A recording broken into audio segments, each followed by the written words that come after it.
Hi ಎಲ್ರಿಗೂ, ನಾನಿವತ್ತು ಸಿಂಪಲ್ಲಾಗಿ ಟೊಮೆಟೊ ರೈಸ್ ಹೇಗೆ ಮಾಡೋದು ಅಂತ ನಾನು ತಿಳಿಸ್ಕೊಡ್ತೀನಿ. ಒಂದು ಬಾಣಲೆಯಲ್ಲಿ ಸ್ವಲ್ಪ ಆಯಿಲ್ ಹಾಕ್ಕೊಂಡು ಅದಕ್ಕೆ ಸಾಸಿವೆ ಜೀರಿಗೆ ಹಾಕ್ಕೊಂಡು ಅದಾದಮೇಲೆ ಈರುಳ್ಳಿ ಹಾಕ್ಕೊಳ್ಳಿ. ಈರುಳ್ಳಿನ ಚೆನ್ನಾಗಿ ಕಲಿಸ್ಕೊಳ್ಳಿ, ಅದು ಗೋಲ್ಡನ್ ಬ್ರೌನ್ ಆಗೋವರೆಗೂ. ಅದಾದಮೇಲೆ ಟೊಮ್ಯಾಟೊ ಹಾಕ್ಕೊಳ್ಳಿ. ಟೊಮ್ಯಾಟೊ ಚೆನ್ನಾಗಿ ಮೆತ್ತಗೆ ಹಾಕಬೇಕು.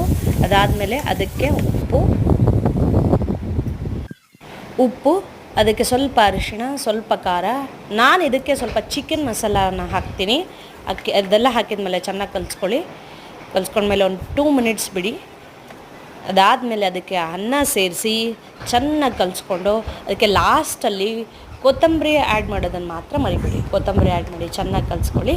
ಪ್ಲೇಟಿಗೆ ಹಾಕ್ಕೊಂಡು ಇದನ್ನು ಚಿಪ್ಸ್ ಜೊತೆ ತಿಂದರೆ ಟೇಸ್ಟ್ ಮಾತ್ರ ಸಖತ್ತಾಗಿರುತ್ತೆ. ಇನ್ನೂ ಯಾರ್ಯಾರು ನಮ್ಮ ಚಾನಲ್ಗೆ ಸಬ್ಸ್ಕ್ರೈಬ್ ಮಾಡ್ಕೊಂಡಿಲ್ಲೋ ಪ್ಲೀಸ್ ಸಬ್ಸ್ಕ್ರೈಬ್ ಮಾಡ್ಕೊಳ್ಳಿ. Thank you.